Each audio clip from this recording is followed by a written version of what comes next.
टोलमुक्त सिंधुदुर्गसाठी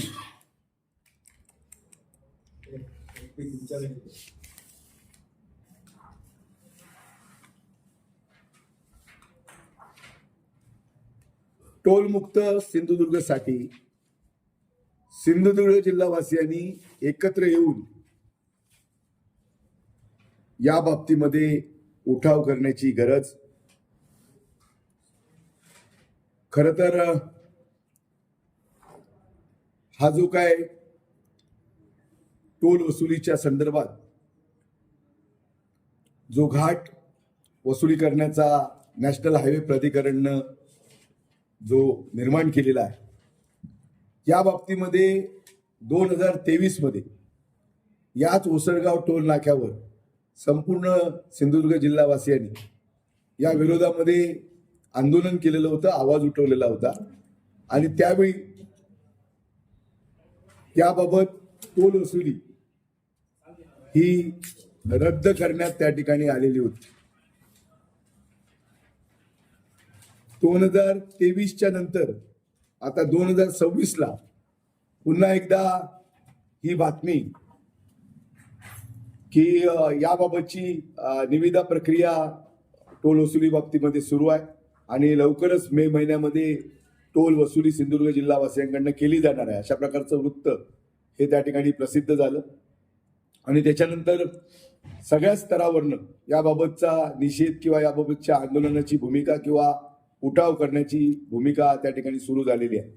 खरं तर या पत्रकार परिषदेच्या माध्यमातून मी आपल्याला या ठिकाणी सांगू इच्छितो की या जिल्हा अंतर्गत टोलमुळे जवळजवळ दर दिवशी 7 लाख रुपये इतकी रक्कम ही कराच्या रूपानं, टोलच्या रूपानं या जो प्रवास करणार आहे, या टोलवरनं वाहतूक करणार आहे त्याच्याकडनं वसूल केली जाणार आहे. जवळजवळ 2,10,00,000 रुपये हे जवळजवळ महिन्याला या टोलच्या माध्यमातून वसूल केले जाणार आहे. आणि म्हणून टोलमुक्त सिंधुदुर्ग ही भूमिका या निमित्तानं आमची आहे. खरं तर सिंधुदुर्ग जिल्ह्यातलं नॅशनल हायवेचं जे अंतर आहे हे खारेपाटण ते बांदा जवळजवळ 70 ते 80 किलोमीटरच्या दरम्यान आहे. सिंधुदुर्ग जिल्हा हा पर्यटन जिल्हा आहे आणि जर 70-80 किलोमीटरवर त्या ठिकाणी टोल कशासाठी, हा संपूर्ण जिल्हावासियांचा प्रश्न आहे.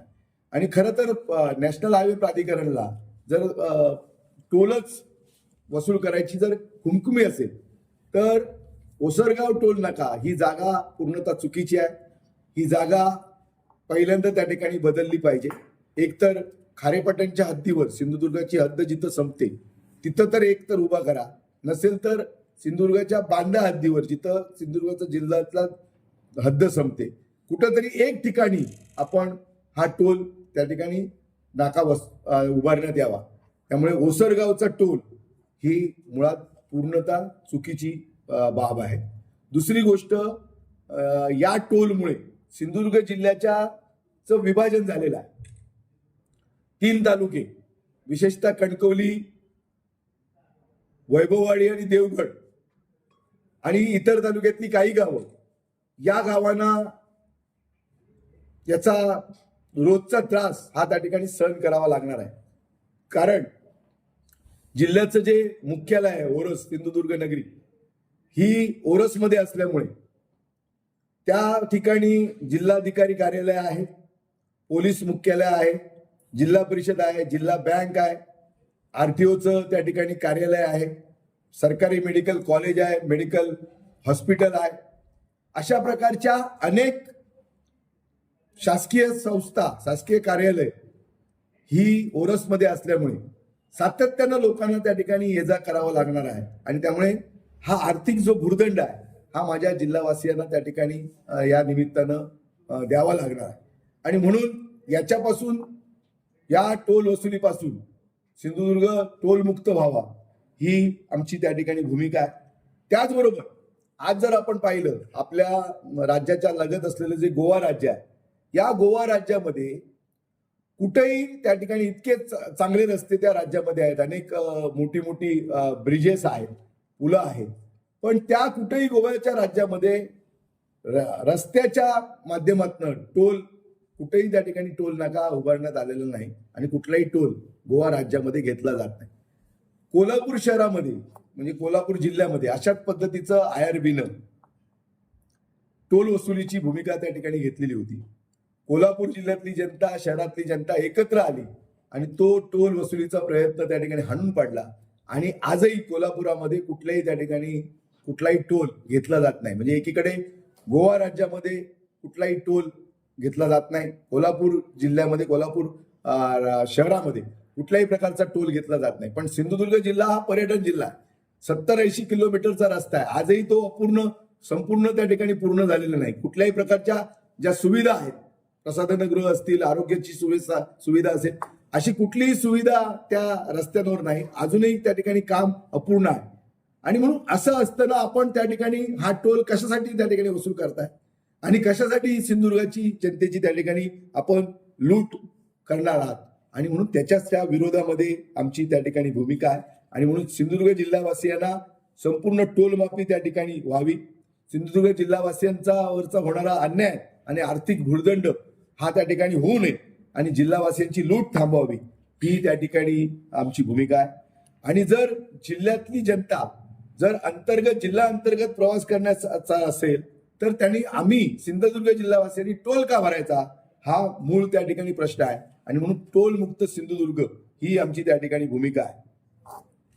त्याचबरोबर या सगळ्याच्या बाबतीमध्ये आम्ही या राज्याचे मुख्यमंत्री फडणवीस साहेब, या राज्याचे उपमुख्यमंत्री एकनाथजी शिंदे साहेब, या राज्याचे उपमुख्यमंत्री सुनेत्राताई पवार, या जिल्ह्याचे पालकमंत्री नितेश राणे साहेब, त्याचप्रमाणे या जिल्ह्याचे संपर्क मंत्री उदय सामंत, या सगळ्यांच्याकडे याबाबतचं आपण त्या ठिकाणी निवेदन देणार आहोत. याबाबत जिल्हाधिकाऱ्यांशी सुद्धा याबाबत बैठक घेऊन चर्चा करणार आणि त्याचबरोबर नॅशनल हायवे प्राधिकरणाशी सुद्धा याबाबतचा पत्रव्यवहार आम्ही त्या ठिकाणी करणार आहोत. खरं तर सिंधुदुर्ग जिल्हावासियांची लूट, आर्थिक भुर्दंड आणि त्यांच्या आर्थिक लूट त्या ठिकाणी जी आहे ही थांबवण्याचा त्या ठिकाणी हा आमचा प्रयत्न आहे. आणि म्हणून जिल्हावासियांना या निमित्तानं एकच सांगतो की आपण सगळ्यांनी मिळून, सर्वपक्षीय म्हणा, सगळ्या संघटनांनी, व्यापारी संघटना असेल, तुमची ट्रक चालक मालक संघटना असतील, जे जे संबंधित सगळ्या सामाजिक संस्था संघटना आहेत, या सगळ्यांनी एकत्र येऊन हा जी धाड आहे, जी टोल वसुली आहे ही त्या ठिकाणी आपण हाणून पाडली पाहिजे. आणि जर आज या ठिकाणी टोल वसुली करण्याकरता सर्वे चालू आहे आणि अशा प्रकारची कुठेतरी एजन्सी नेमण्याच्या संदर्भातली हालचाली सुरू आहेत. खरं तर या सगळ्या जर गोष्टी जर त्या ठिकाणी केंद्र सरकारने जर त्या ठिकाणी केल्या किंवा नॅशनल हायवे प्राधिकरणाने केल्या तर त्यांना जे काही गंभीर परिणाम आहेत या संदर्भातले, हे गंभीर परिणाम त्या ठिकाणी भोगावे लागतील. आणि सगळ्यात दुसरी महत्वाची गोष्ट आहे की जिल्हावासियांना या निमित्तानं एवढंच सांगतो की आपण का एकत्र आलं पाहिजे. एकदा जर का त्या ठिकाणी टोल वसूल करण्यास सुरुवात झाली तर तो आयुष्यभर जिल्हावासियांना त्या ठिकाणी आर्थिक भुर्दंड राहणार आहे. आणि म्हणून याच वेळी वसूल करण्याच्या पूर्वीच, टोल वसुली होण्याच्या पूर्वीच आपण त्या ठिकाणी आंदोलन केलं पाहिजे. आपण ही भूमिका स्पष्टपणे त्या ठिकाणी मांडली पाहिजे. आणि त्याचबरोबर खरं तर म्हणजे सिंधुदुर्ग जिल्ह्यातल्या जनतेच्या संवेदना संपलेल्या नाहीत. आजही त्या ठिकाणी लोकांवर जे अन्याय होत आहेत त्या अन्यायाच्या विरोधात लोक त्या ठिकाणी आवाज उठवत आहेत. आणि म्हणून राज्यकर्त्यांनी प्रगल्भ होण्याची गरज आहे. कुठंतरी जिल्हावासियांना जी आर्थिक लूट आहे ही लूट त्या ठिकाणी थांबली पाहिजे. आणि म्हणून सगळ्यांनीच एकत्र येऊन जिल्हावासियांसाठी हा निर्णय करणं गरजेचं आहे आणि सगळ्यांनीच एकत्र येऊन हा निर्णय त्या ठिकाणी करणं गरजेचं आहे. आणि म्हणून माझं आव्हान आहे जिल्हावासियांना की या निमित्तानं आपण एकत्र येऊया. सिंधुदुर्ग जिल्ह्याची एक ताकद, एक वज्रमूठ या निमित्तानं आपण दाखवूया.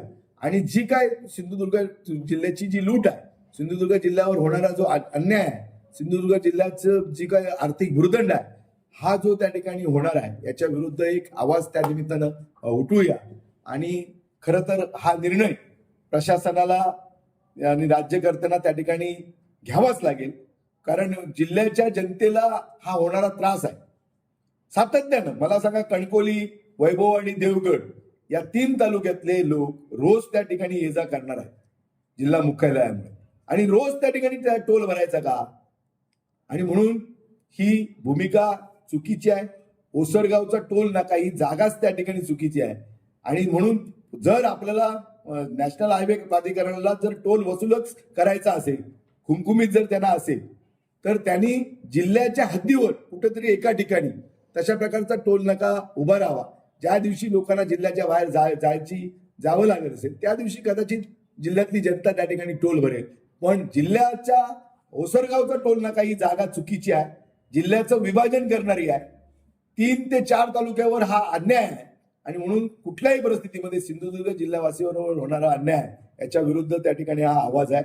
आणि म्हणून जिल्हावासियांनी सगळ्यांनी एकत्र येऊन, सर्वपक्षीय म्हणा सगळ्यांनीच त्या ठिकाणी एकत्र येऊन या टोल वसुली ही त्या ठिकाणी हाणून पाडली पाहिजे.